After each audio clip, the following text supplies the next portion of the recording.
અમર થઈ ગયા. શાનમાં શાન સદગુરુની, એ શાનમાં સમજે ને મહાસુખ ઉપજે, એને પછી કરવું ન પડે કાંઈ, પછી એને કાંઈ કરવું ન પડે, થઈ જાય. બોલો બાજરો વાવવો તો છે એને બાજરો, પણ નથી ઘરમાં તો શું કરવું?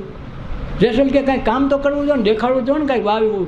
ન કે એમ કે હારો આમે આવડો છે ને પહેલેથી જ બારવટીયો હતો તો આ શું કામ કરીને જાણે ખેતર એમનું ભેળવી જાગશે. એટલે હવની આને તોર નહીં કે હાલો વાવવા દઈ, એ કે ઘરમાં ખાવા નથી, પણ ખાવા નથી તો હાલો તો ખરા, કાંઈક કરવું તો જોઈએ ને.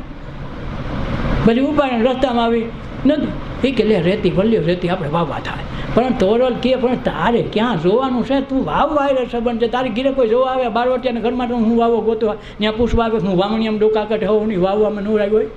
આપણે વાવો વેકરો આવીને મહેનત તો આખા ઘરની ખેતરની કરીને.